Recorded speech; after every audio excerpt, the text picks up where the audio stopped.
All right.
Okay. So hi Aparna, hi Lina. Good evening. Good evening. All right. So I hope जितना भी अभी तक हम लोग ने देखा है, बात करी है, वो आपने रिवाइज किया होगा। सो मैं कह रहा था जितना भी हम लोग ने अभी तक देखा है, आई होप आपने रिवाइज किया होगा उसको, अभी तक चीजें समझी होंगी एंड उसको करंट से अपडेट किया होगा। ठीक, तो उसी में आप लोग इनहांस करते रहिए। नोट्स मेकिंग मैंने आप लोग को बताया हुआ है कि क्या करना है, कैसे करना है। सो वो चीज हो गई। आज तो अभी तक अगर बात करी जाए, हम लोग ने क्या पढ़ा है, कैसे पढ़ा है, वो जल्दी से एक बार देख लेते हैं। सो अभी हम लोग ने जो चीजें कवर करी हैं,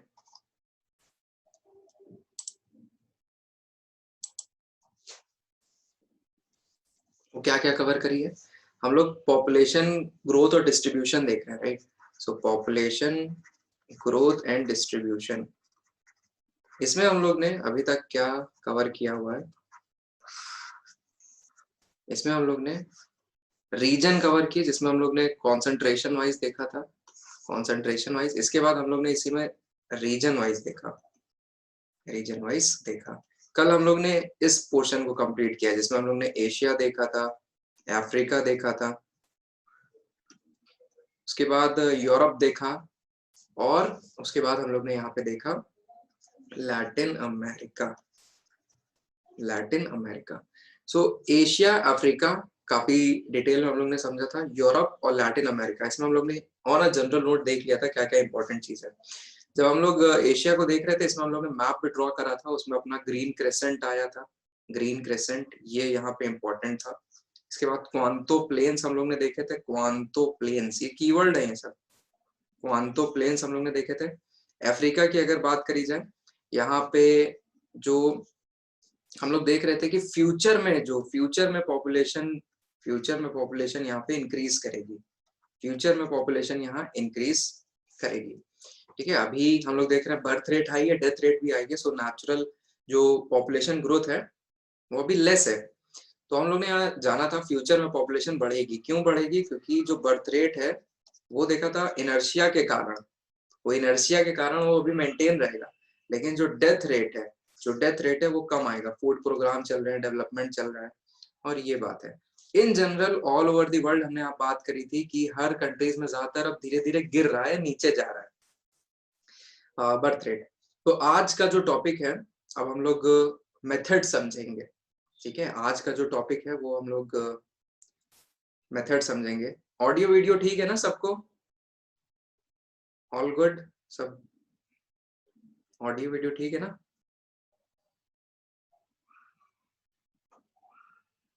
ओके, ठीक ठीक ठीक। सो लिखिए heading, measures of population growth. Measures of population growth, आज का ये टॉपिक है, मेजर्स ऑफ पॉपुलेशन ग्रोथ। आज इस पे बात करेंगे, मजा आएगी आज। तो कोशिश करेंगे कि इसको कवर करा के हम लोग थ्योरीज पे चले, एक थ्योरी का कुछ स्टार्ट कर लें। सो मेजर्स ऑफ पॉपुलेशन ग्रोथ, ये जो पॉपुलेशन ग्रोथ हो रही है इसको कैसे कैसे मेजर किया जाए, इसको कैसे मेजर किया जाए, कई तरीके हैं। और इसी में जो इस बार का प्रीलिम्स था टीएफआर वाला पूछ लिया था, वो भी हम इसी में आप लोग को लिखा देंगे। तो आप में से काफी लोगों ने कई चीजें इसमें से सुनी होंगी, कई नई सुनी होंगी, तो नई चीज भी यहाँ पे आएगी। तो अगर हम लोग मेजर्स ऑफ पॉपुलेशन ग्रोथ की बात करें, किस तरीके से हम लोग मेजर कर सकते हैं पॉपुलेशन ग्रोथ को, तो उसके कई पैमाने होते हैं, कई पैमाने होते हैं। जो भी मैं आपको स्टार्टिंग में लिखाने जा रहा हूँ, जो स्टार्टिंग में बताऊंगा, वो बहुत ही क्रूड है, इसीलिए उसको बोलते हैं crude birth rate. Crude birth rate, crude death rate, crude birth rate, crude death rate. So ये क्रूड बर्थ रेट क्या होता है, इसको जनरली बर्थ रेट भी बोलते हैं, ठीक है। सो ये हो गया क्रूड बर्थ रेट। अभी देखेंगे क्रूड डेथ रेट, उसके बाद देखेंगे वर्ल्ड के लेवल पे क्या सीन है, इंडिया के लेवल पे क्या सीन है। इसके बाद हम आपको बताएंगे जो फर्टिलिटी रेट है उसका क्या मतलब है, total fertility rate, replacement ratio, replacement level, जो ये सब बातें थी उसको देखेंगे। तो चलिए स्टार्ट करते हैं lecture.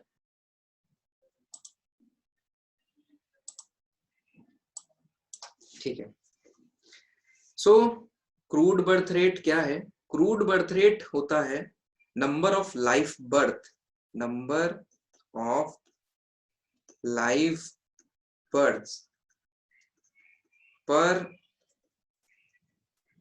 1000 population, number of life birth पर 1000 पॉपुलेशन, ठीक है। This is crude birth rate. So crude birth rate, crude death rate, और एक और यहाँ पे लिख लीजिए फर्टिलिटी रेट, जैसा मैंने बोला था फर्टिलिटी रेट। अच्छा, कल जो मैंने पेजेस दिए थे आप लोग ने देखे थे? आप लोग ने थोड़ा बहुत देखा था जो अंडरलाइन कराया था हमने? ओके ओके, ठीक। हाँ, देखिए पूरी किताब आपको नहीं पढ़नी है, इसीलिए हम जितना अंडरलाइन कराएं उतना ही कोशिश करिएगा, उतना ही कोशिश करिएगा जितना अंडरलाइन हम करा रहे हैं वो। देखो हम एक प्रॉपर तरीका बताते हैं। ओके ओके ओके, हम एक प्रॉपर तरीका बताते हैं। सुनो, एक बात सुनो। बात ये है,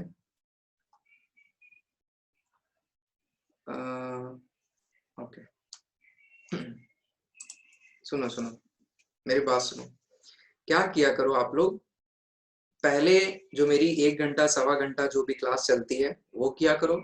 पहला, सबसे पहला काम, सबसे पहला क्लास, क्लास अगर पॉसिबल है तो हमेशा करिए, मिस ना करिएगा। लाइव क्लास की बात दूसरी होती है, रिकॉर्डिंग तो आपको मिल जाएगी, that is different thing, but live class की बात दूसरी होती है। तो क्लास सबसे पहली चीज हो गई, क्लास करने की।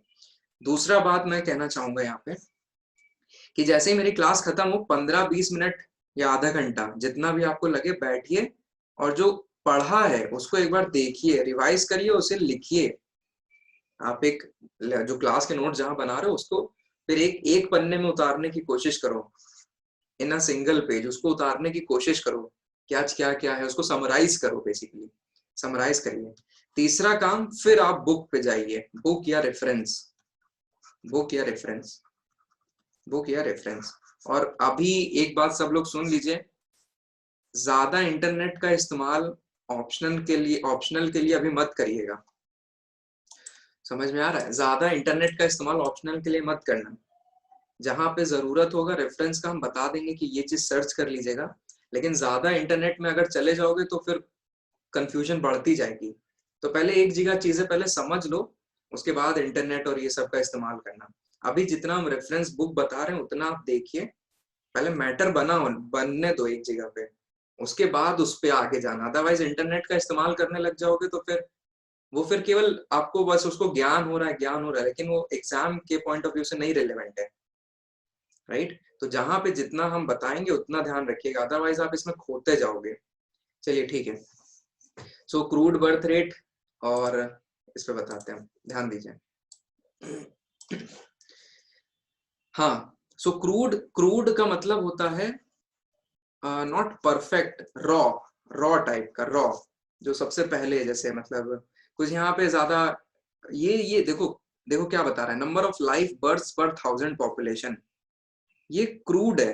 क्रूड इसलिए क्योंकि ये बता नहीं रहा है कि जो बच्चों का जन्म हो रहा है वो कौन सी एज की विमेन कंसीव कर रही है। हाँ, कौन सी एज की विमेन कंसीव कर रही है, कितने बच्चे वो पैदा कर रही है, राइट। सो ये बहुत ही क्रूड है। ये एक अगर देखा जाए तो इट इज सिंपलेस्ट मेजर, अभी हम लिखा देंगे, अभी सुनते रहिए। ये सिंपलेस्ट मेजर है, राइट। सो अगर यहाँ पे इसका फॉर्मूला देखा जाए तो क्रूड बर्थ रेट को ऐसे लिख सकते हो, number of live birds. Live birds का मतलब आप लोग को आई थिंक पता हो रहा होगा, बच्चे कई बार बच्चों की डेथ हो जाती है, उनको हम लोग यहाँ पे काउंट नहीं कर रहे हैं, जो बच्चे जीवित हैं उनको काउंट कर रहे हैं, पर 1000 पॉपुलेशन, पर 1000 पॉपुलेशन उनको हम लोग यहाँ पे ले रहे हैं, इसीलिए लाइव का इस्तेमाल किया गया, live birth. So number of live birth पर 1000 वुमेन। और इसके बाद मैंने ये बताया आपको कि जो क्रूड बर्थ रेट है, crude birth rate is one of the simplest measure, it is one of the simplest measure, it is one of the simplest measure, ठीक। and why it is called crude, why it is called crude, because it does not specify the age group, because it does not specify the age group नहीं बता रहा है, in which births are taking place, in which births are taking place, in which births are taking place। ये नहीं बता रहा है कि कौन सी एज ग्रुप में कितने बच्चे हो रहे हैं, किन जो एज है जैसे 15 to 19, 20 to 24, वो जो एज है वुमेन की उसमें कितने बच्चे हो रहे हैं, तो ये वो नहीं बताता, वो सिंपलेस्ट मेजर है। So it is crude birth rate. तो क्रूड बर्थ रेट की अगर बात करी जाए तो जब भी बर्थ रेट, ये जो क्रूड बर्थ रेट है ये 40 से ऊपर होगा प्रति 1000, तो हम लोग इसको बोलते हैं high birth rate, high birth rate की डेफिनेशन में डालते हैं। फिर जब भी बर्थ रेट 20 या 20 के नीचे जाएगा तो हम लोग मीडियम एंड लो बोल देंगे, medium and low birth rate, medium and low birth rate, ठीक है। सो 40 के ऊपर हाई बर्थ रेट, 20 के नीचे medium and low birth rate. Same इसी तरीके से डेथ रेट चलता है, नंबर ऑफ डेथ्स पर 1000 पॉपुलेशन। तो अब इसमें कुछ समझाने की इतनी जरूरत है नहीं, क्रूड डेथ रेट की अगर बात करी जाए सो बिल्कुल सेम ऐसे ये भी चलता है। फर्टिलिटी रेट, अब ये जो फर्टिलिटी रेट है इसको देखें तो ये क्या है, फर्टिलिटी रेट क्या बताता है, नंबर ऑफ चिल्ड्रन पर मदर, नंबर ऑफ चिल्ड्रन पर मदर, ये थोड़ा काम का कुछ आया, फर्टिलिटी रेट, फर्टिलिटी रेट इतना लिख लीजिए, फिर इसी को हम आगे एक्सप्लेन करें।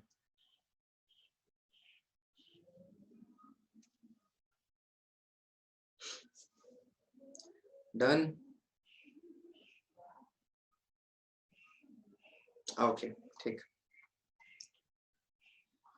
चलिए अब जो क्रूड बर्थ रेट है, प्रतीक हो गया, जो क्रूड बर्थ रेट है, क्रूड बर्थ रेट है, जो ये बर्थ रेट है अपने को समझ में आ रहा है, बर्थ रेट ये कहाँ हाई होगा, अफ्रीकन कंट्रीज में अपने को समझ में आ रहा है कि भाई बहुत ज्यादा होगा, very high, it will be very high in African countries. नाम लिख लीजिए जरा, niger, niger, Uganda, Uganda, niger Uganda, यहाँ तो माना जाता है कि जो बर्थ रेट है मोर देन 50 है, more than 50, very high, it is very high, Niger Uganda.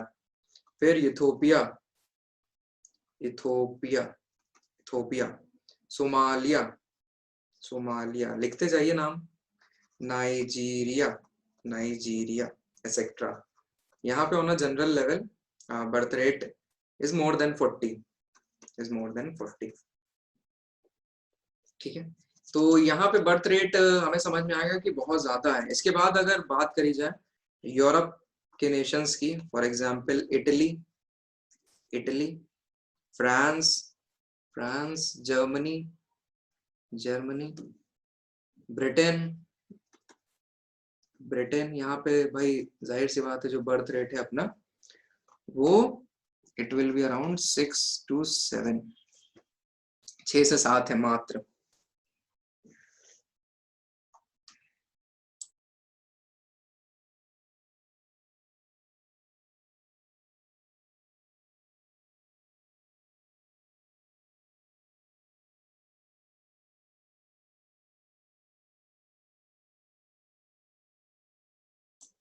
हाँ, तो यूरोप की हो गई birth rate 6 to 7, right. India, अब यहीं पे इंडिया का भी समझ लीजिए, इंडिया का जो बर्थ रेट है it is around, it is around, it is around 17 to 18, it is around 17 to 18।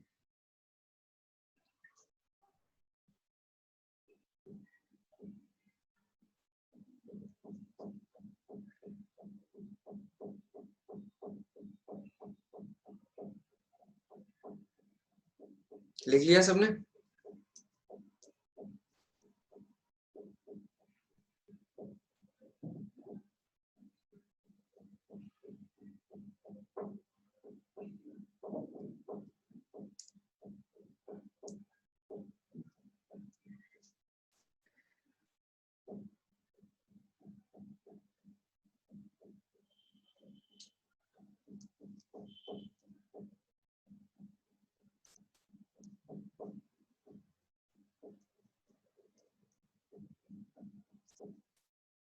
Okay, ठीक।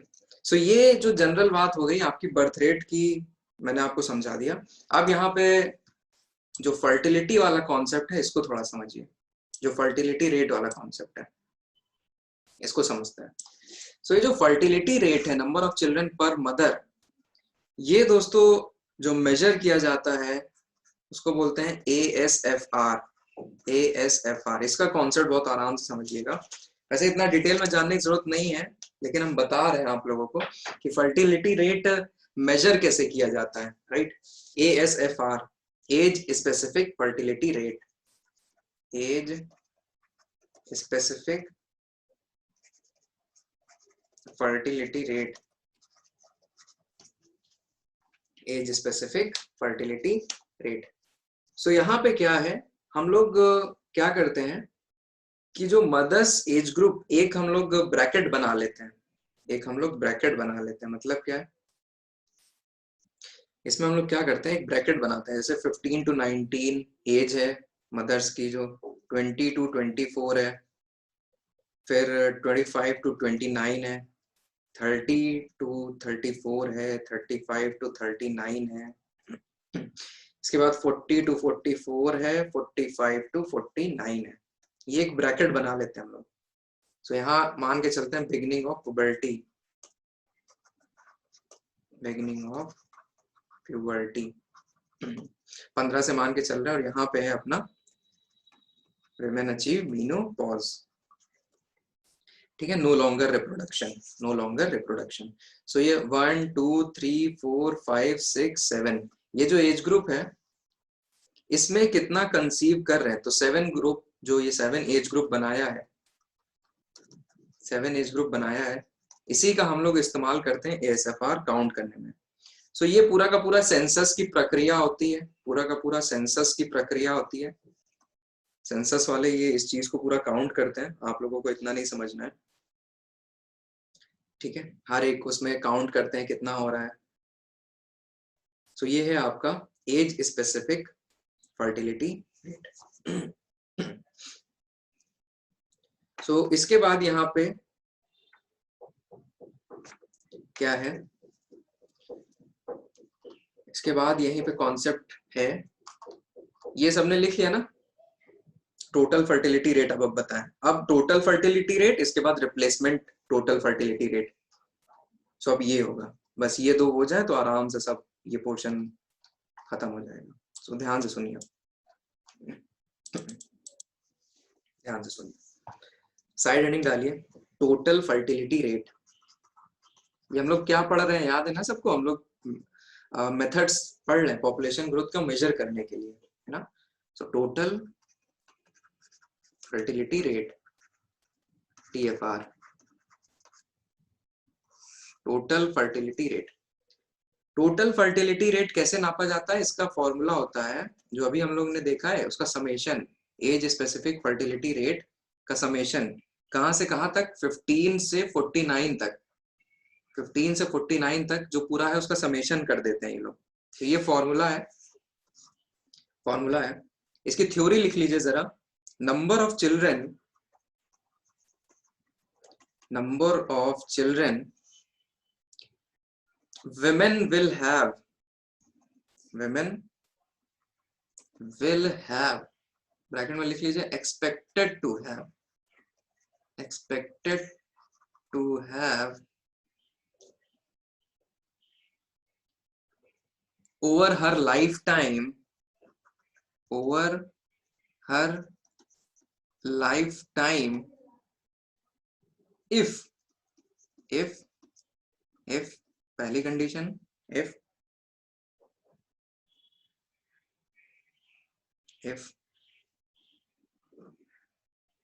she lives through her reproductive age span, she lives through her reproductive age span, उसका जो reproductive age है तब तक वो जीवित रहती है अगर रह ले तो। दूसरी कंडीशन, दूसरी condition, she was to experience the exact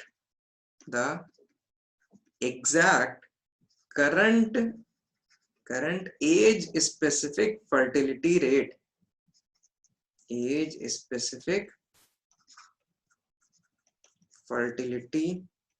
rate,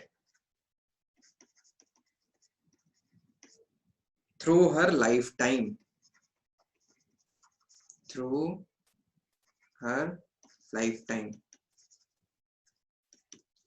लिख लो तो समझाएं।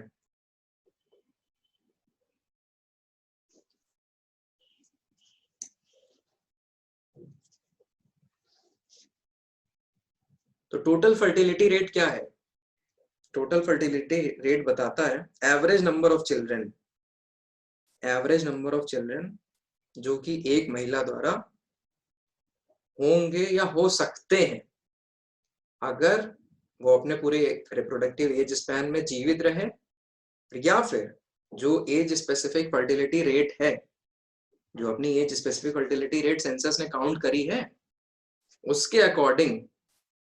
उसके अकॉर्डिंग जो नंबर आया है वो प्रॉपर उसका एक्सपीरियंस हो। जैसे मान लो 20 to 24 में कोई नंबर आया 3, तो मान लो उसके उस टाइम पे जब वो एज थी 20 से 24, तो मान लो उसके 3 बच्चे उस टाइम पे थे। तो ये चीज, तो ये दो कंडीशन है, दूसरी वाली इतनी मायने नहीं रखती है जितनी पहली वाली मायने रखती है, इसीलिए हम लोग इसको ज्यादा कंसिडर करेंगे। तो अगर ये आप लोग भूल भी जाओ तो इसमें कोई दिक्कत नहीं है, पहली वाली इंपॉर्टेंट है कि वो उसका जीना इंपॉर्टेंट है, उसका जीना इंपॉर्टेंट है थ्रू हर रिप्रोडक्टिव एज स्पैन। ये तो मैच कर भी सकता है, नहीं मैच कर सकता है ना, जो डेटा सब पे एक जनरलाइज्ड कर दिया गया है वो जरूरी नहीं है कि हर के साथ हो। तो अब ये जो टोटल फर्टिलिटी रेट है, ये आपको समझ में आया कि क्या बताता है, क्या बताता है। तो ये एक तरीके का एस्टिमेशन देता है, एक तरीके के एस्टिमेशन देता है। ये समेशन का मतलब आई थिंक सबको पता होगा ना, ये जो जिससे काउंट किया जाता है 15 से 49, इसका मतलब क्या है।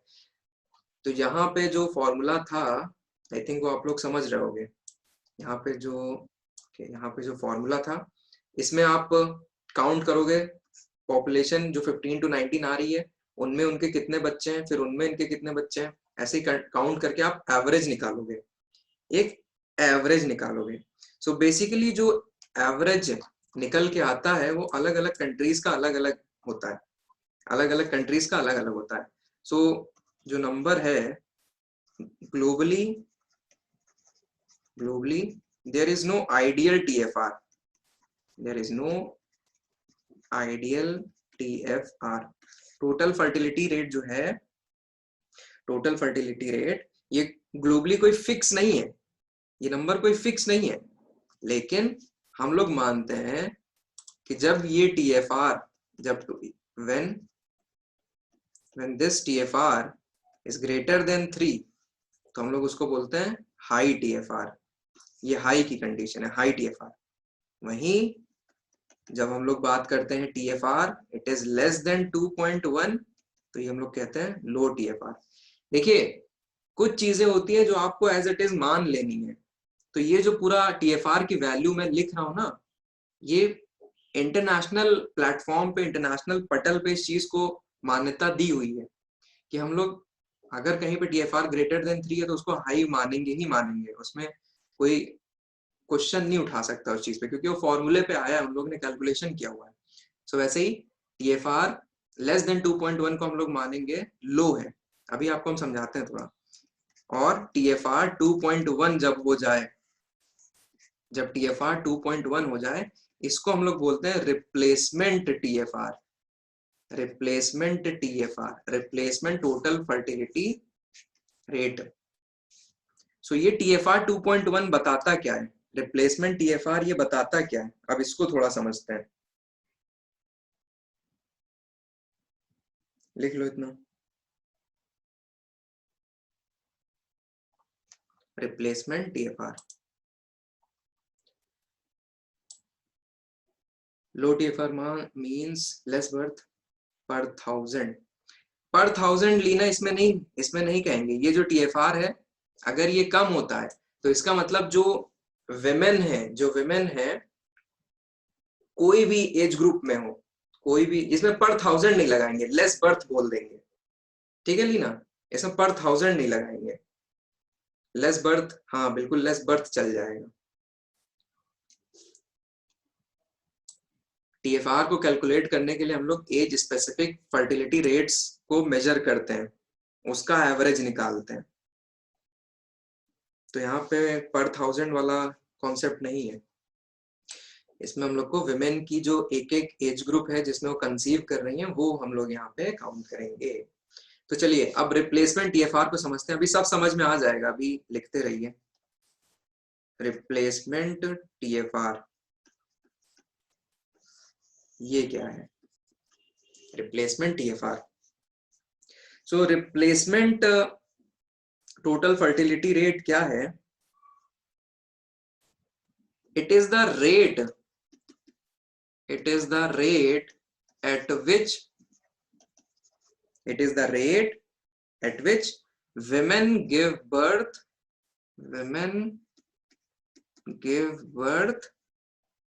to enough babies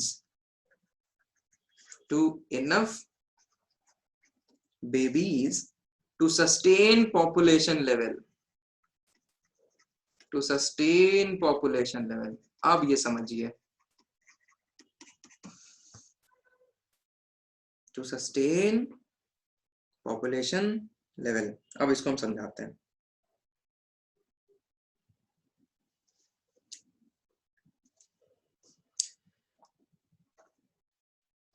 इसको समझिए, देखिए फॉर एग्जाम्पल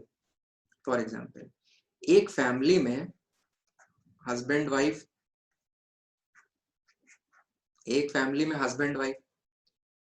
इनके क्या हुआ कि बच्चे हुए। इनके बच्चों में क्या हुआ कि एक लड़का और एक लड़की हुई। ठीक है, सही है। इसके बाद आगे जाके क्या होगा, अब यहाँ पे जो काउंट हम लोग करेंगे, यहाँ देखिए शब्द देखिए विमेन को रखा है, मेल को नहीं रखा है। बहुत ध्यान से समझो कॉन्सेप्ट। क्योंकि कंसीव कौन करेगा भाई, विमेन करेंगी ना। सो यहाँ पे बहुत ध्यान से समझिए, इस जनरेशन ने, इस फर्स्ट जनरेशन ने अपने को रिप्लेस करा दिया सेकंड जनरेशन से, ठीक बात है। अब आगे देखते हैं जरा, मान लीजिए ये तो अलग है, अब ये लड़की और इसका हस्बैंड जो होगा, तो ये लड़की ने अपने को, फिर ये आगे बच्चे प्रोड्यूस करेगी। मान लीजिए इसने लड़के कर दिए, दो लड़के लड़के, दो लड़के लड़के, जैसा कि आजकल चल रहा है, जो प्रचलन में लड़कियों को अवॉइड किया जा रहा है, तो इसका बहुत ड्रास्टिक इम्पैक्ट पड़ सकता है। सो आगे क्या हुआ, यहाँ पे ये यही लड़की थी, इसने दो लड़के कर दिए, लेकिन अब कोई आगे की अगर पॉपुलेशन देखें तो अब कोई बचा ही नहीं ना, आगे कोई आगे बचा ही नहीं कि जो कंसीव करेगा। एक केस ये हो गया, एक केस ये हो गया। तो यहाँ पे क्या है, हम लोग हमेशा विमेन को पिक्चर में रखेंगे सामने, और वो सामने ऐसे रखेंगे कि आज के टाइम पे जो पॉपुलेशन है, आज के टाइम पे जो पॉपुलेशन है एग्जैक्ट वही रेप्लिकेट हो सके, वही आगे कॉपी हो सके। मतलब अगर यहाँ दो लोग हैं तो इनके बच्चे भी दो होने चाहिए, उसमें फीमेल भी आनी पड़ेगी, डॉटर इसकी आनी पड़ेगी। मतलब एक डॉटर यहाँ आनी होगी तभी ये आगे अपने को रिप्लेस कर पाएंगे, राइट। इसीलिए जो 2.1 है, तो एक मान के चलते हैं कि मान लीजिए बॉय है तो दूसरी गर्ल है, लेकिन 0.1 जो है, देखिए ये नंबर स्टैटिस्टिकली आया है, फॉर्मूले से आया है, इसका कोई लॉजिक वैसे ना सोचना, लेकिन एक तरीका हम बता रहे हैं। क्या सोच सकते हो कि भाई मान लो कि फादर और मदर हैं, उनके जो एक बॉय हुआ एक गर्ल हुआ, डॉटर और सन, तो इन्होंने अपने को बिल्कुल एग्जैक्टली रिप्लेस करा दिया नेक्स्ट जनरेशन से। और अगर ऐसे ही चलता रहा सब कुछ आगे तो बिल्कुल ठीक है, लेकिन हम लोग एक 0.1 इसलिए रख देते हैं। मान लीजिए अगर इनमें से किसी ने ये भी किया कि फादर मदर ने सोचा कि केवल एक बॉय या एक गर्ल ही अगर रखें, तो वो प्रॉपरली नहीं रिप्लेस हो रहा है, राइट। सो अगर 2 हम लोग मान के चलें, ये मैं अपनी तरफ से बता रहा हूँ, आपको ध्यान 2.1 ही रखना है।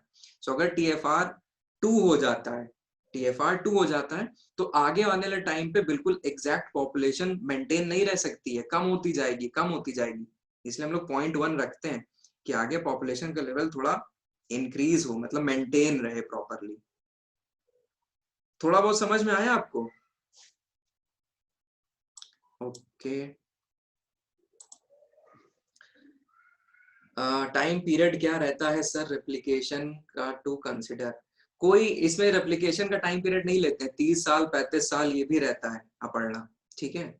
सो ये 10 साल वाला ऐसा नहीं है, लंबा है, लॉन्ग ड्यूरेशन का। हाँ 2.1 हम लोग ऐसे याद रख सकते हैं कि भाई सही बात है, अगर आज दो लोग हैं वो अपने आगे दो लोग नहीं लाएंगे, एक लोग लाएंगे, तो हम लोग को समझ में आ रहा है ना, पॉपुलेशन कम होती जाएगी। अपढ़ना ये जो 2.1 आया है, नहीं प्रतीक नहीं, ये नहीं, जरूरी नहीं है। कई लोगों की 2 लड़कियां हो सकती हैं, 3 लड़कियां हो सकती हैं, 4 लड़कियां हो सकती हैं, बट ये समझने समझाने के लिए, वहीं पे दूसरे के बच्चे ही नहीं हो सकते हैं तो वो उनको मैनेज कर लेंगे, जिनके ज्यादा बच्चे, जिनके नहीं या कम बच्चे, जिनकी गर्ल ज्यादा, जिनके गर्ल नहीं, तो वो हम लोग कॉम्बिनेशन में देख रहे हैं। अपढ़ना जो 2.1 आया है ना, ये इस फॉर्मूले से आया है, ये जो हमने आपको स्टार्टिंग में एज स्पेसिफिक वो लिखा था, तो उसमें पूरी कंट्रीज का स्टडी किया गया, फिर 2.1 एक इंटरनेशनल सेट है। 2.1 ये 2.1 है कि जब 2.1 होगी कहीं पे TFR, किसी कंट्री की TFR 2.1, और भारत सरकार भी 2.1 पे जा रही है, ये करंट अफेयर्स भी है। भारत सरकार ने अपना एक लक्ष्य रखा हुआ है कि हमें जो अपना फर्टिलिटी रेट है भारत का इस समय 2.2 है।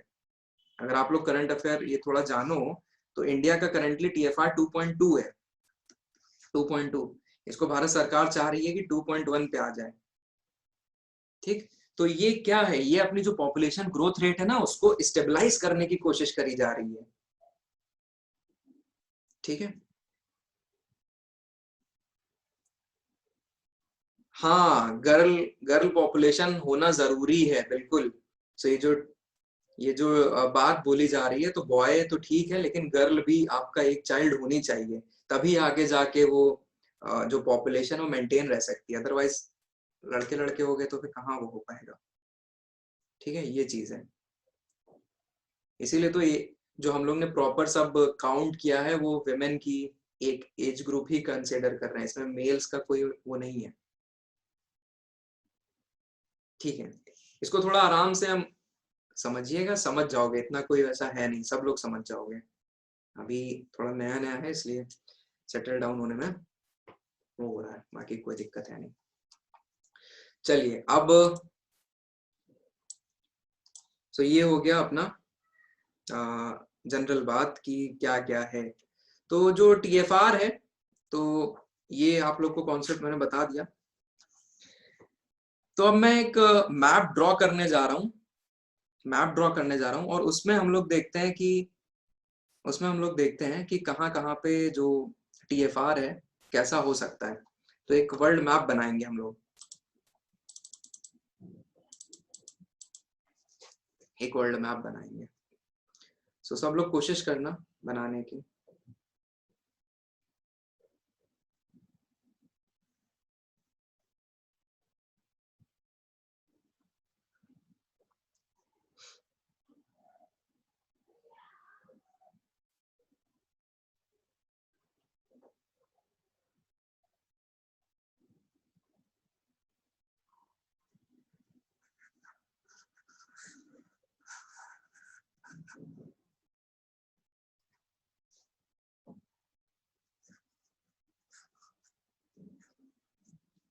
और मैप बनाना आ जाएगा सबको, ऐसा कुछ नहीं है, बस ऐसे ही लाइन खींच दो, बस लगे कि हाँ मैप है, इसमें कोई वैसी बात नहीं, सबको आ जाएगा, परेशान होने की कोई जरूरत नहीं है।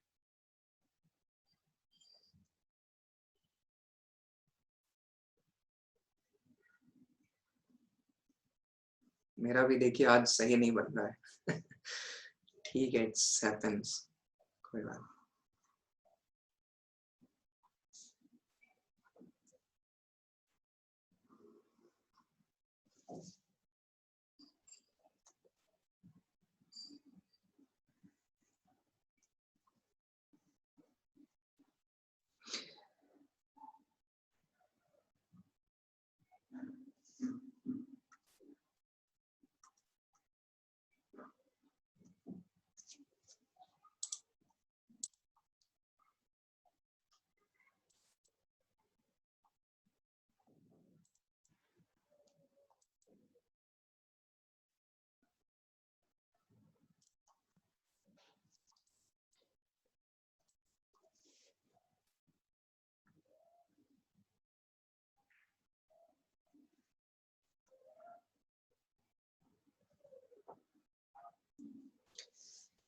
ठीक है, जैसे भी बन रहा है बना लीजिए।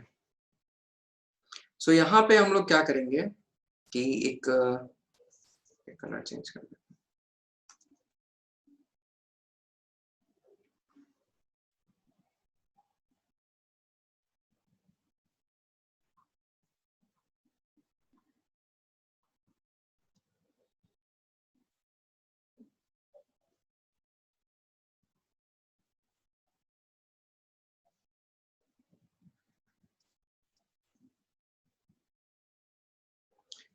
ये जो रेड लाइन मैंने ड्रॉ करी है ना, इसके ऊपर के जो एरियाज हैं वहां पे लो टीएफआर है, लो टोटल फर्टिलिटी रेट, लो टीएफआर है। वहीं अगर बात करें इसके नीचे के एरिया की, वहां पे मीडियम टीएफआर है और हाई टीएफआर है, मीडियम टीएफआर और हाई टीएफआर। पहले बना लो फिर हम बताएं। यहाँ आप रिप्रेजेंट करा सकते हो सेंट्रल अमेरिका, सेंट्रल अमेरिका, जो भी लिखना चाहो यहाँ लिख सकते हो, Paraguay, Bolivia, Paraguay and Bolivia. फिर यहाँ पे almost entire Africa, almost entire Africa, फिर अपना इंडिया भी है, सेंट्रल एशिया भी है, फिर east Asia, south east Asia, Laos, Cambodia dense है, टीएफआर ज्यादा है यहाँ पे। तो यहाँ ठीक है, ये अगर बना लिया तो इतना काफी है। सो वेरी हाई टीएफआर, और ये जो लाइन है वो डिवाइड कर रही है।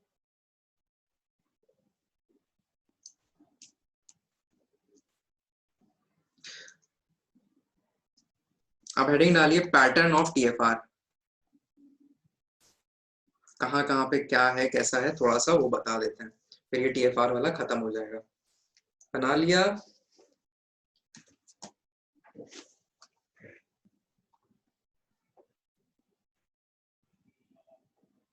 ओके ठीक।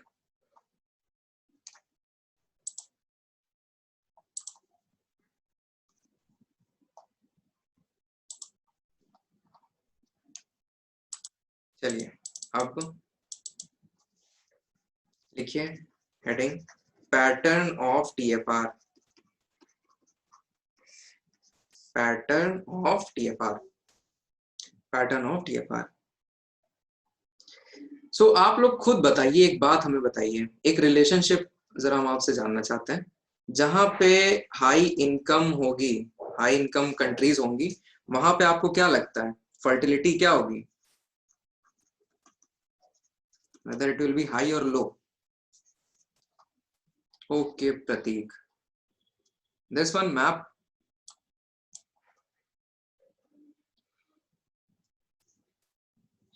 हाँ बिल्कुल सही बात है। जहां पे हाई इनकम होगी, हाई इनकम हम लोग ऐसे उसको रिलेट करते हैं, डेवलपमेंट, डेवलपमेंट अच्छा होगा, डेवलपमेंट लेवल अच्छा होगा, एजुकेशन लेवल अच्छा होगा, हेल्थ अच्छा होगा, राइट। हो गया प्रतीक?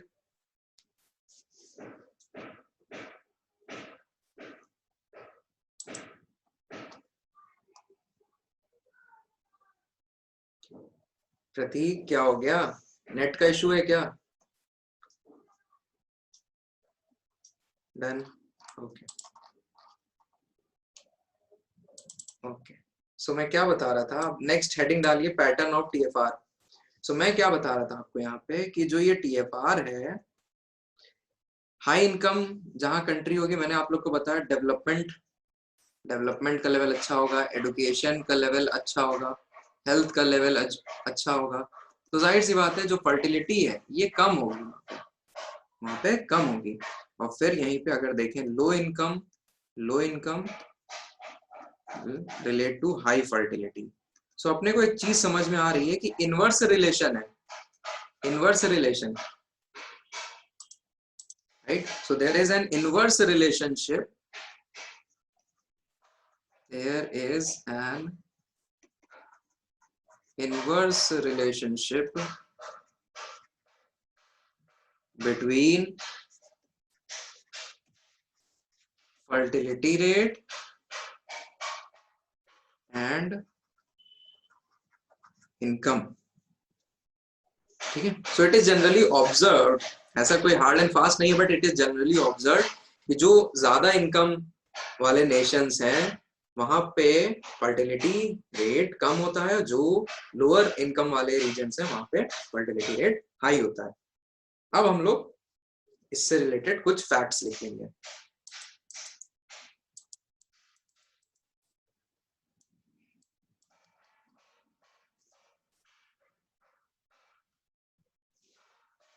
समझिए, अफ्रीका, अफ्रीका में अगर बात करी जाए, Africa has the highest TFR, Africa has the highest TFR. यहाँ का एवरेज, एवरेज टीएफआर मैं आप लोग को बताऊं तो it is more then 4.5, more than 4.5। समझ रहे हो, आगे जाके पॉपुलेशन जो ग्रोथ रेट है वो 4 गुना संभावित है।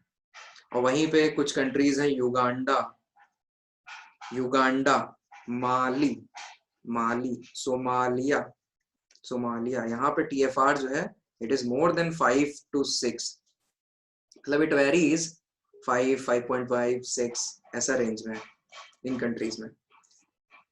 इसके बाद डेवलप्ड नेशंस की बात करें, यूरोप, यूएस, ऑस्ट्रेलिया, यहाँ पे TFR इज लेस देन 2, यहाँ पे TFR is less than 2।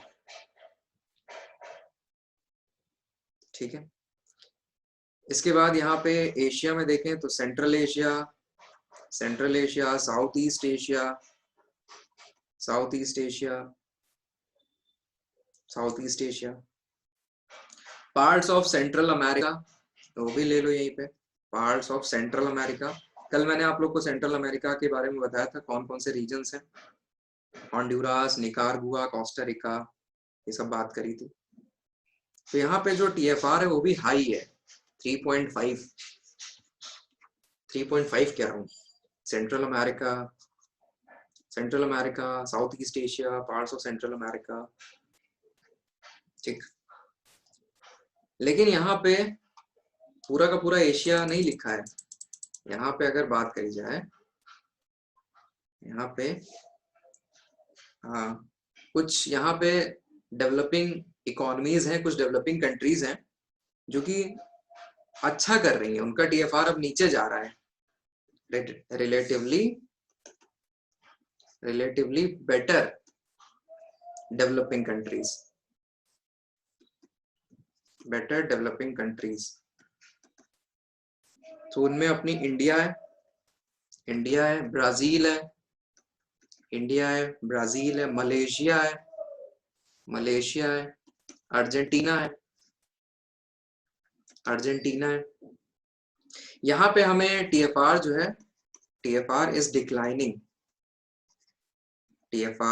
Declining rapidly, बहुत तेजी से गिर रहा है, क्योंकि बेटर एजुकेशन लेवल हो रहा है, सोसाइटी भी अब एडवांस हो रही है, लोग और फिर हेल्थ फैसिलिटीज अच्छी हो रही है, जो गवर्नमेंट की पॉलिसीज है वो भी इस तरीके की है, सबको सही से ट्रीटमेंट मिल रहा है। तो TFR is less than 2.5 on a general level. India को तो मैंने आपको अलग से बताया TFR कितना है, 2.2, but on a general level जब सबको लेके चल रहे हैं तो लेस देन 2.5 कह सकते हैं, ठीक है। इंडिया का 2.2 है, याद रखिएगा।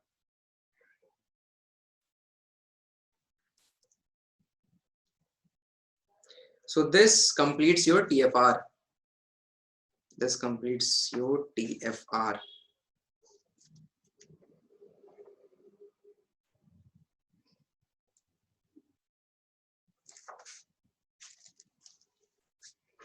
All good. अब थ्योरीज की तरफ हम बढ़ेंगे। सही है, सबको समझ में आया? जो 2 दिन अपने हुए, आज जो हुआ, अब लिखिए, हेडिंग डालिए। ओके, बढ़िया। अब हेडिंग डालिए, नेक्स्ट पेज से शुरुआत करिए। Reason for population growth.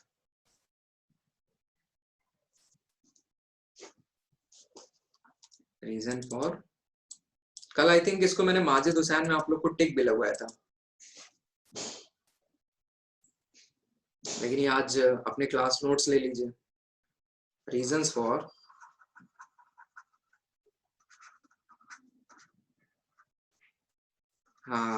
Reasons for population growth, reasons for population growth, ठीक है।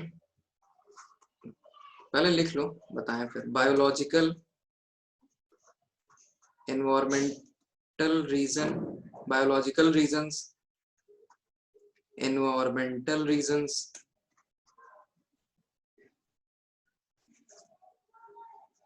poverty and economy, cultural reasons, फिर political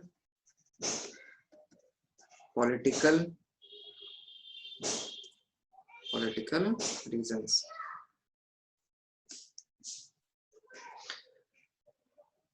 अब थोड़ी सी बात कर लेते हैं।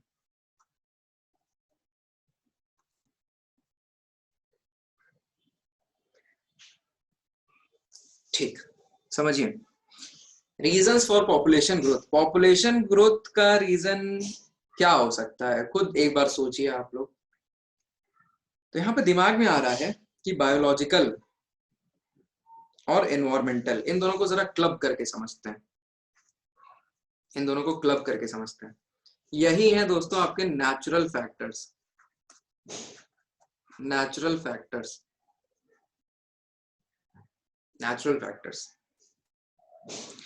एक तो होता है कि मैन का बायोलॉजिकल इंस्टिंक्ट कि उसे रिप्रोड्यूस करना है, मैन का बायोलॉजिकल इंस्टिंक्ट कि उसे रिप्रोड्यूस करना है, अपनी जो जनरेशन है उसको आगे बढ़ाना है, ठीक है।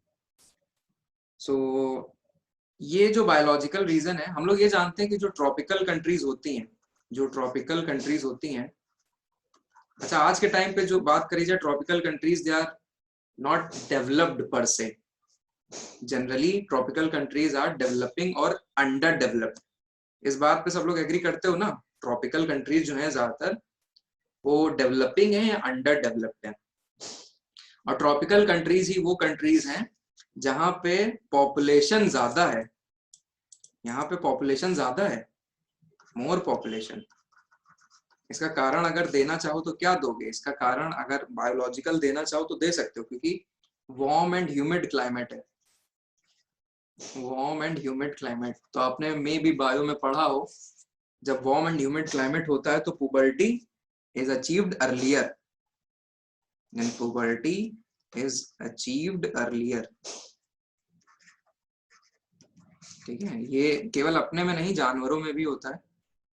पुबर्टी इज अचीव्ड अर्लियर, अगर टेम्परेचर वार्म है, गर्म है, तो ये होता है, ये फैक्ट है। ऐसे ही कई, जैसे ऑलिव रिडले टर्टल है, तो टेम्परेचर अगर ज्यादा हो जाएगा तो उसका सेक्स चेंज हो जाता है, ये एक फैक्ट है, वो मेल से फीमेल हो सकता है, ठीक है। ऑलिव रिडले टर्टल टेम्परेचर के साथ अपना सेक्स चेंज कर देगा। तो ये वही चीज है, कुछ ट्रॉपिकल कंट्रीज की अगर बात करी जाए, पॉपुलेशन ज्यादा होने का यहाँ एक कारण ये है कि यहाँ का टेम्परेचर। सो केवल टेम्परेचर को ही दोषी नहीं दे सकते हैं, दोषी नहीं ठहरा सकते, बाकी और भी फैक्टर्स हैं यहाँ पे। तो नेचुरल फैक्टर्स में एक आ गया men's sexual desire, men's women's दोनों हैं, तो एक को भागीदार नहीं बनाना है, मैंस वुमेन्स दोनों। इसके बाद है दूसरा एनवायरनमेंट की अगर बात करी जाए, एनवायरनमेंट की, जो एनवायरनमेंट मैंने आप लोग को एक पहलू बताया, क्लाइमेट, क्लाइमेट। इसके बाद फूड भी मायने रखता है। अगर जो भूख है, भूख अगर वो प्रॉपरली फुलफिल हो रही है तो इंसान फिर प्रोक्रिएट करेगा, तो फूड भी फैक्टर है। Security and safety, security and safety ये भी मैटर करती है। अच्छा मैं नोट्स थोड़ा ऐसे बनाता हूँ, आप लोग नीचे नीचे बनाइएगा, क्योंकि जो A4 शीट होती है हमारी वो ऐसे नहीं जाएगी, तो आप लोग नीचे नीचे इस चीज को ले जाइएगा वर्टिकली, इधर ना जोड़ने लग जाइएगा। देख लेना अकॉर्डिंगली जैसे नोट्स आप लोग बना रहे हो। तो मेरे पास ये प्रॉपर ही है तो इधर उधर मैं कर सकता हूँ, लेकिन आप लोग ऐसे ना हो करिएगा। सो climate, food, security and safety. तो जब इंसान को सिक्योरिटी और सेफ्टी का अपना पूरा वो रहेगा तो जाहिर सी बात है पॉपुलेशन वहां पे बढ़ेगी। अब जब उसे पता है कि यहाँ अर्थक्वेक आते रहते हैं, लोग मरते रहते हैं, तो वो वहां पे क्यों रहेगा, वो अपने को शिफ्ट करा लेगा। सो फेमाइन वाला रीजन है, डिजास्टर कोई आ रहा है, अर्थक्वेक आ रहा है, तो ये चीजें सब मैटर करता है। सो आई थिंक बायोलॉजिकल रीजंस और एनवायरमेंटल रीजन सबको समझ में आ गया होगा, ठीक है।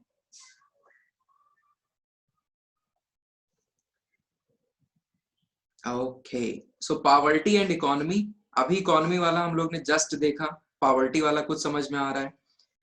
भाई ज्यादा गरीबी होगी तो क्या होगा, खाने को है नहीं, कमाने को कुछ नहीं जरिया है, तो लोग ज्यादा प्रोक्रिएट करेंगे जिससे कि उनके हाथ ज्यादा हो, मतलब ज्यादा पैसे कमा पाए, थोड़ा थोड़ा सब लोग कमा पाए। सो पॉवर्टी इकोनॉमी भी बहुत मैटर करती है। कल्चरल रीजन की बात करी जाए, कल्चरल रीजन में हम लोग यहाँ पे डालेंगे status of women, status of women, society में विमेन का क्या रोल है, उनका क्या राइट्स दिए गए हैं। फिर यहीं पे हम लोग देखेंगे सोसाइटी में एडुकेशन है या नहीं। हाँ बिल्कुल बिल्कुल, एडुकेशन, न्यूट्रिशन, फूड, कॉन्ट्रासेप्टिव सब इसी में आएगा, क्योंकि कई सोसाइटीज हैं जो कंट्रासेप्टिव्स को अवॉइड करती हैं, ठीक है, कई सोसाइटीज हैं जो कंट्रासेप्टिव्स का इस्तेमाल को गलत ठहराती हैं, तो ये भी सब इसी में आ जाएगा। तो status of women, education, use of contraceptives, food and nutrition,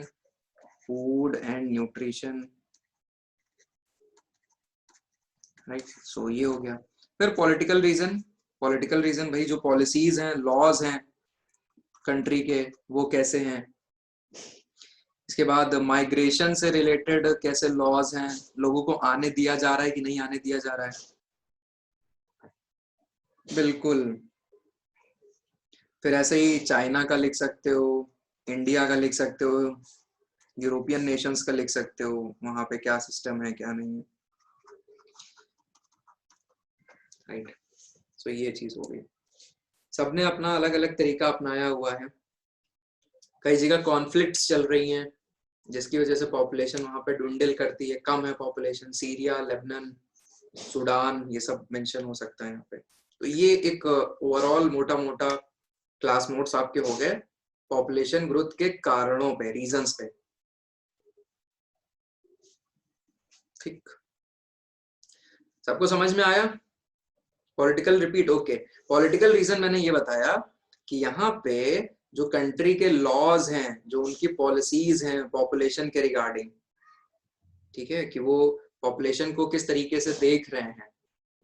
कहीं पे पॉपुलेशन को नेगेटिव तौर पे देखते हैं, कहीं पॉजिटिव तौर पे देखते हैं, कहीं प्रमोट किया जाता है, कहीं पे नहीं प्रमोट किया जाता है। जैसे अपने टाइम पे, एक टाइम पे पॉलिसी क्या अपनाई गई थी, फोर्स्ड स्टेरिलाइजेशन की। अपने में एक टाइम पे फोर्स्ड स्टेरिलाइजेशन की पॉलिसी अडॉप्ट कर ली गई थी। तो इतना ज्यादा रिजिडिटी नहीं होनी चाहिए। फिर ऐसे चाइना ने किया हुआ था पहले, one child one family one child, अरे जो था वाला पॉलिसी, वो अपनाया हुआ था। क्या था यार, नाम नहीं याद, वन चाइल्ड नॉर्म था शायद, ठीक है। सो इंडिया की अगर इस समय की बात करी जाए, इंडिया की अगर इस समय की बात करी जाए, तो इंडिया ने कोई कोर्सिव मेथड नहीं अपनाया है। इंडिया लीनियंट रहा है। एक टाइम पे भले उसने किया, लेकिन वो भी बैकफायर कर गया। आपको जान के बड़ी हैरानी होगी, जब फोर्स स्टेरिलाइजेशन कराया जा रहा था, इंदिरा गांधी सरकार में, तो बड़े पैमाने पे उस समय पॉपुलेशन ग्रोथ रेट दर्ज करी गई थी, क्योंकि लोगों ने बैकफायर किया उस चीज पे कि हमको जबरदस्ती ये फोर्स स्टेरिलाइजेशन हमें करा रहे हैं, पकड़ पकड़ के कराया जा रहा था। तो ये बैकफायर हुआ और उस टाइम की जो पॉपुलेशन ग्रोथ रेट है बहुत ज्यादा थी। तो जबरदस्ती ये सब चीजें आप नहीं करा सकते हो। एक आपको लॉन्ग टर्म विजन रखना होगा, धीरे धीरे चीजों को इंट्रोड्यूस कराना होगा, बिहेवियरल चेंज लाना होगा। जैसे स्वच्छता अभियान चलाया गया, तो जबरदस्ती आप किसी को पकड़ के नहीं कह सकते हो झाड़ू लगाओ, पोछा लगाओ, साफ सफाई रखो, नहीं, उनके बिहेवियर में चेंज लाना होगा। तो थोड़ा लंबा प्रोसेस है, ये लंबा प्रोसेस है। तो आज के टाइम पे भारत अपने आप उस पे चल रहा है कि हमारी जो TFR है धीरे धीरे 2.1 पे जा रही है, जो हमारा रिप्लेसमेंट लेवल है उसको अचीव कर लेंगे। उसके बाद जो हमारी पॉपुलेशन है स्टेबलाइज हो जाएगी। हम नेशनल पॉपुलेशन पॉलिसी पढ़ाएंगे, उसमें था कि हमें अपनी पॉपुलेशन को 2045 तक स्टेबलाइज करना है। तो ये नहीं है कि पकड़ के मार मार के और ये सब करना है, ऐसे नहीं, नेचुरली सही तरीके से एजुकेशन, विमेन राइट दीजिए, ठीक है, आप इंस्टीट्यूशनल सपोर्ट दीजिए, बेटर हेल्थ फैसिलिटीज दीजिए, इन सब से हो पाएगा। जबरदस्ती काम नहीं होने वाला है।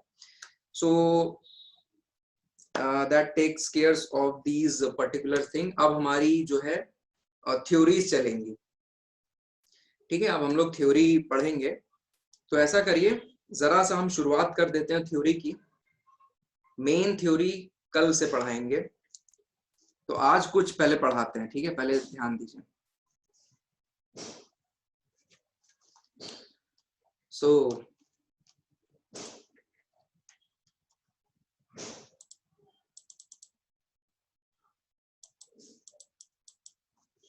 theories of population growth।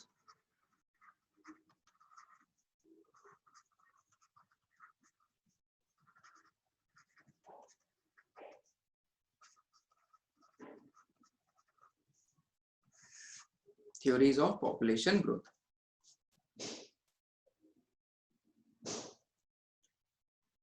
तीन थ्योरीज पढ़नी है। पहली माल्थस थ्योरी। माल्थस की थ्योरी पढ़ेंगे। इन्होंने 1798 में थ्योरी दी थी। थ्योरी क्या, बेसिकली एसेज थे वो, essays on principle of population, essays on principle of population. दूसरा पढ़ेंगे हम लोग कार्ल मार्क्स। ये थ्योरी इन्होंने नहीं दी थी, इन्होंने एक्चुअली एक पॉलिटिकल थ्योरी दी थी। ये पॉलिटिकल थ्योरी दी थी 1840s 1860s में, आगे मॉडिफाई किया थोड़ा सा। सो जो पॉपुलेशन थ्योरी है वो इसी में इम्प्लाइड है। Population theory is being implied in this, implied उसी में इनबिल्ट है, उसको हम लोग उससे इन्फर कर लेते हैं। तीसरा हम लोग पढ़ेंगे demographic transition theory. Demographic transition theory ये दी थी आपकी नॉटेस्टीन एंड थॉमसन ने। नॉटेस्टीन एंड थॉमसन। ये भी over the period of time develop हुई है। 1930, देन 1940s में, देन 1960s में। इंपॉर्टेंट है, मतलब इम्प्रूव्ड होती गई है।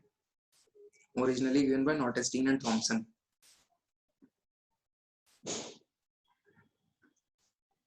कार्ल मार्क्स की दो इंपॉर्टेंट बुक्स हैं, पूछी गई है कई बार। कम्युनिस्ट मैनिफेस्टो और दूसरी है दास कैपिटल।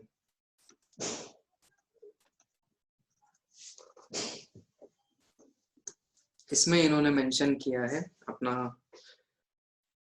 जो पॉलिटिकल थ्योरी है उससे हम लोग इन्फर करते हैं। लिख लिया सबने? शुरुआत करते सर हम।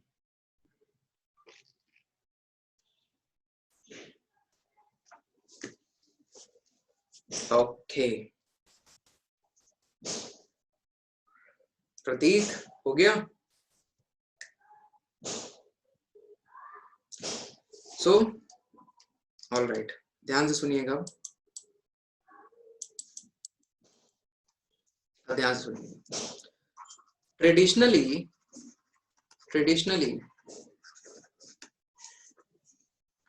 ट्रेडिशनली जो थिंकिंग थी, जो पहले थिंकिंग रहा करती थी, वो ये रहा करती थी, traditionally thinking was that the population growth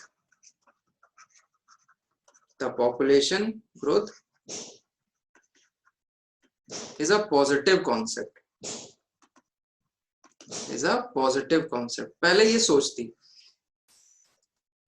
सोचती क्या कि जो पॉपुलेशन ग्रोथ है, ज्यादा से ज्यादा लोग हो रहे हैं, ये अच्छी बात है। अब इस पे थोड़ा और अगर मैं आप लोगों को बताऊं, पॉपुलेशन ग्रोथ को अच्छी बात इन्होंने बोला, पॉजिटिव कॉन्सेप्ट बोला है।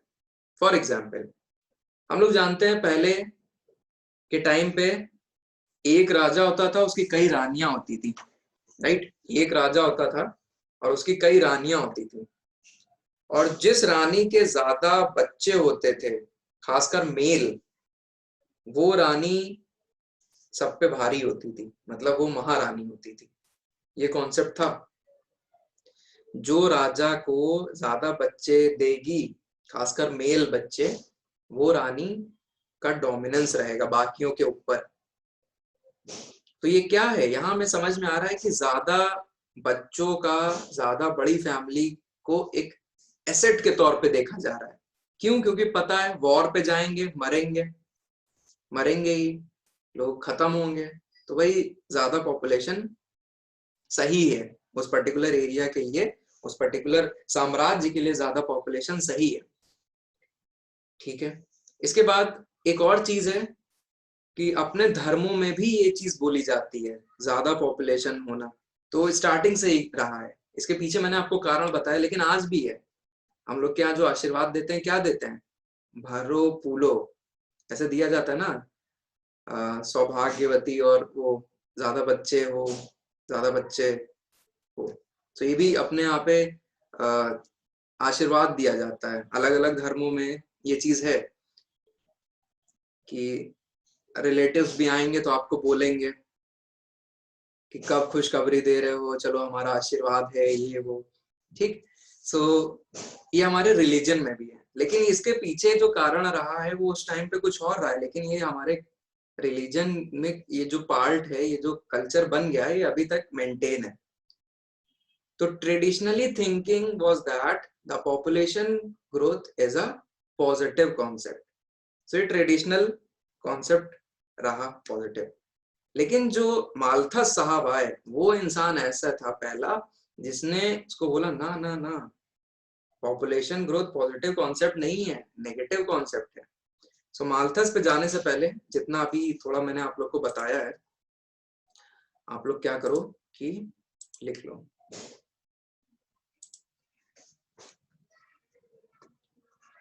यहाँ पे थोड़ा लिख लीजिए। all religion all religion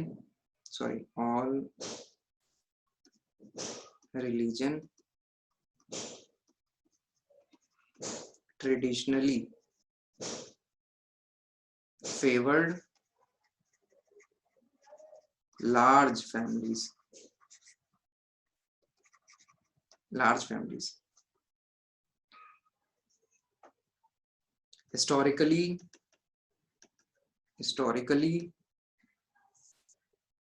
Historically kings have more than one wife.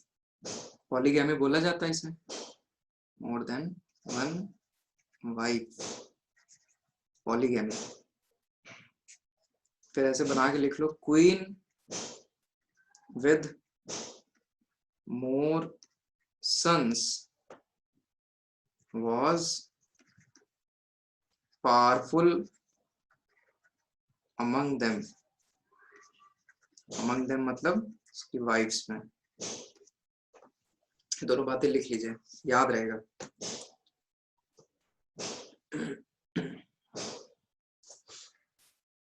तो कल्चर का बहुत महत्व होता है, कल्चर का बहुत महत्व होता है हर चीज पे।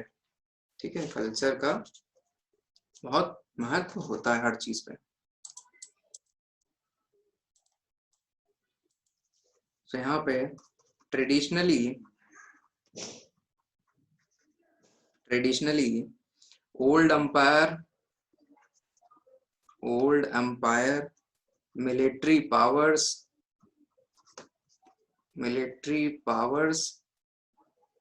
इंडस्ट्रियल रिवॉल्यूशन आगे जाके जब इंडस्ट्रियल रिवॉल्यूशन हुआ तो ज्यादा लोगों की जरूरत पड़ी, लेबर क्लास की जरूरत पड़ी, लेबर फोर्स की जरूरत पड़ी। ठीक है, इकोनॉमिक एक्सपेंशन हुआ तो लोगों की जरूरत पड़ी, ह्यूमन लेबर की जरूरत पड़ी इकोनॉमिक एक्सपेंशन में। तो ये सब क्या है? ये सब they all favoured large population. So ये पहले का सोचना था कि क्यों पॉपुलेशन ज्यादा होना हमारे लिए सही है। So this particular thinking is known as pronatalist thinking.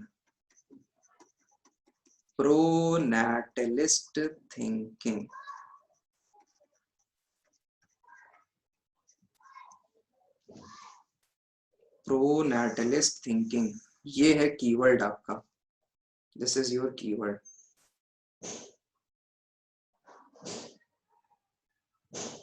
ठीक है, ओके लीना, एक सेकेंड। स्पेसिफिक टू इंडिया पूरा पढ़ना, हर जगह का, वर्ल्ड लेवल पे वर्ल्ड लेवल पे रिलीजन फैक्टर पहले ही हमने बता दिया, सोशल प्रैक्टिसेस पहले ही बता दी, ये थोड़ा इकोनॉमिक वाला बता दिया।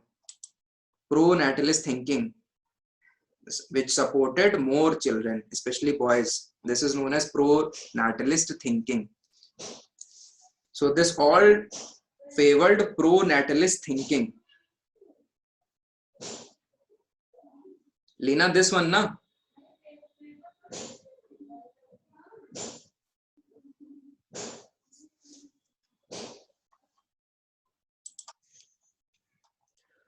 Okay.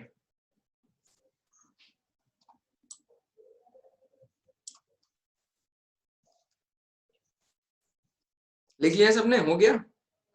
Traditionally, old empire, military parts, industrial revolution, labor force, economic expansion, pro-natalist thinking. ये pro-natalist thinking का ये मतलब है which favored large population, having more babies, especially sons. This is known as pro-natalist thinking. ठीक है? Okay, सही है। तो दैट्स इट फॉर नाउ। कल हम लोग माल्थस की थ्योरी से शुरुआत करेंगे, ठीक है? कल माल्थस की थ्योरी पढ़ेंगे और जितना अभी तक पढ़ाया है उसको आप लोग पता ही है क्या करना है, जितना भी आज का लेक्चर रहा है, ठीक है? Okay, so that's it. चला जाए?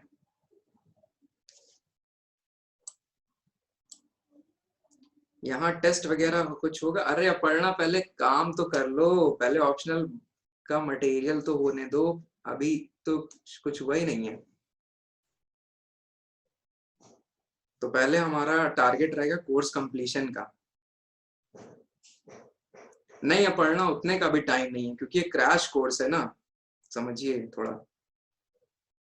हाँ, क्रैश कोर्स है ना ये, थोड़ा हमें पूरा एक कंसोलिडेट करके आपको पढ़ाना है। हाँ चलिए ठीक है, बाय बाय। कोई डाउट है आपके पास? सबके पास नंबर है मेरा, सो हाँ ठीक है, बाय बाय बाय बाय।